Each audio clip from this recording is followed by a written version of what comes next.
In the late 1970s, most hi-fi brands chased trends, but Pioneer did something radical, engineering receivers like the SX1980 with enough power, pure analog sound, and blue-lit displays to become legends.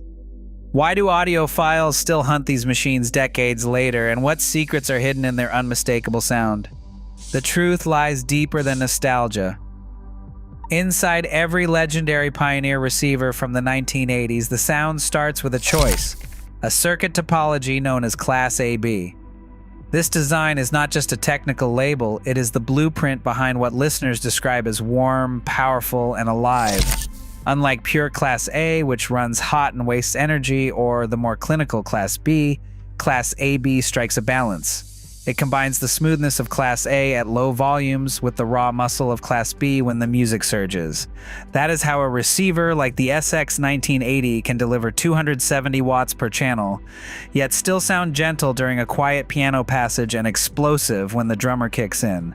The secret to this dynamic range sits in the power supply. Pioneer loaded their flagships with massive toroidal transformers and filter capacitors, sometimes 4, each rated at 22,000 microfarads. Think of these capacitors as energy reservoirs. When a recording calls for deep, punchy bass or a sudden horn blast, the circuit draws on these reserves, preventing the music from sagging or distorting. This is why, even at high volumes, vintage Pioneer gear holds on to clarity and impact where lesser designs might sound thin or strained. But it is not just about brute force. The output stage, built from rows of high-current transistors, shapes the harmonic fingerprint of the amp. In practice, this means a forward mid-range, vocals and guitars leap out of the mix, while the bass stays tight and the treble remains smooth, never harsh. Some listeners hear this as a slight emphasis on the heart of the music, perfect for the dense layers of jazz fusion or the rhythmic drive of funk. Engineers measured total harmonic distortion as low as 0.03% at full rated power. But the real story is in the way the amp handles musical peaks and quiet moments alike. A classic 1980s jazz record shows what this does in practice. A Pioneer receiver can swing from a whisper to a roar without losing detail or composure. The circuit's ability to store and release energy thanks to those oversized capacitors means cymbals shimmer and bass notes land with authority. This is not just theory, it is something you can hear, whether you are spinning vinyl or listening to a digital stream. The choices made by Pioneer engineers, from the Class AB layout to the oversized power supply, are what give these receivers their lasting voice, a sound that is both technically refined and emotionally gripping. The Pioneer SX1980 stands as the physical proof of everything the golden age of hi-fi promised. Weighing in at over 78 pounds, this receiver was never meant to blend into the background. Its brushed aluminum faceplate catches every bit of ambient light, while the oversized glass panel reveals a row of blue-lit meters, each one moving in time with the music. The quartz lock tuner sits at the center, immune to drift, locking onto stations with a precision that felt futuristic in 1978. Silver knobs line the front, each turning with a smoothness that hints at the engineering beneath. There is a tactile satisfaction to every adjustment, from the featherweight touch of the volume to the solid click of the speaker selector. At 270 watts per channel, the SX1980 was not just the most powerful receiver Pioneer ever built, it was a statement of power. The spec sheet reads like a dare: dual phono inputs with adjustable loading, a 15 Hz low filter, multiple speaker outputs, and tone controls that let you shape sound down to the octave.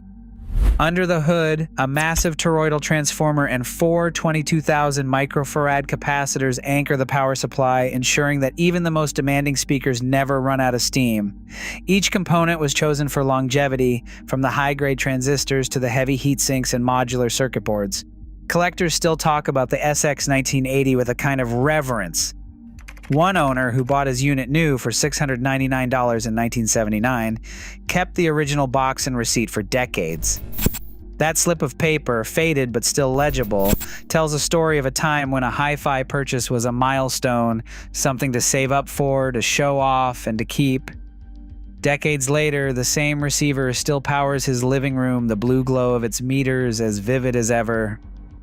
For many, the SX1980 is more than just a piece of audio equipment.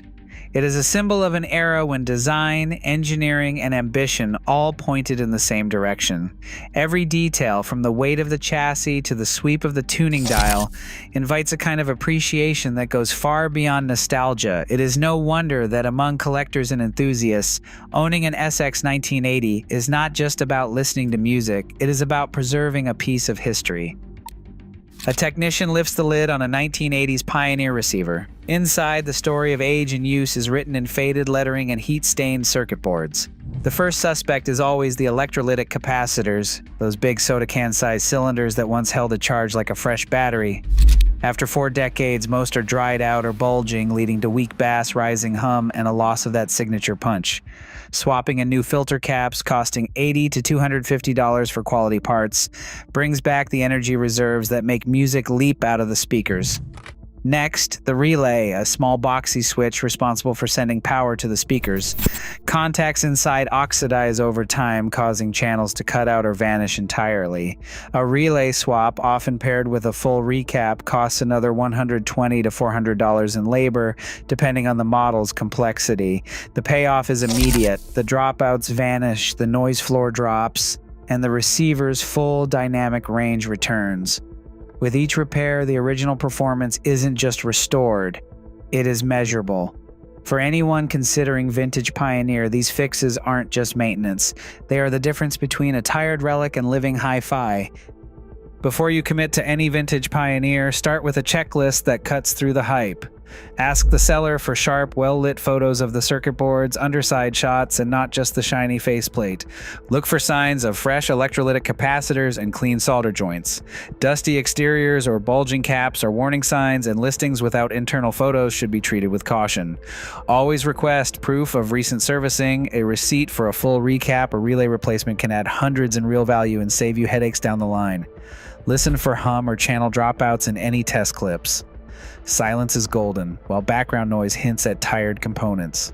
Map your needs to the right model.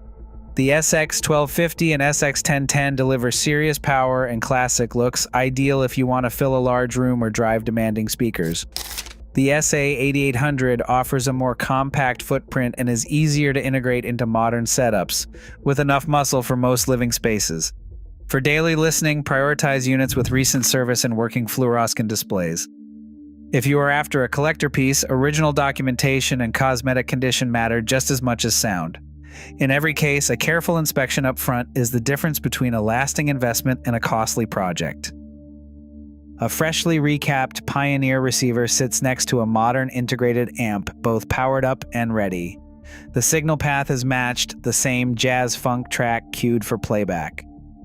As the music flows, meters pulse in sync, but the difference runs deeper than looks. On the restored Pioneer, the noise floor now measures more than 20 decibels lower than before, and quiet passages emerge from a black background, free of the hiss and hum that once plagued tired components. Total harmonic distortion clocks in at 0.006%, rivaling the specs of today's best Class A and B designs. A quick crossfade to the modern amp reveals a slightly cleaner treble and a touch more precision in the upper registers.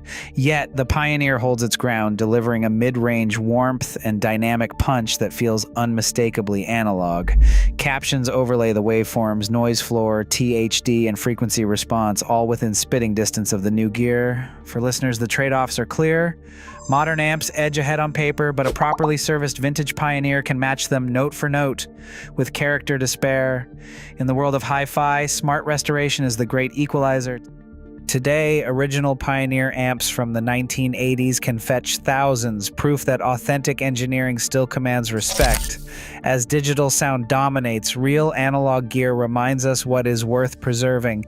The glow of fluoroscopy is not just nostalgia, it is a challenge to value substance over hype. What matters most to you?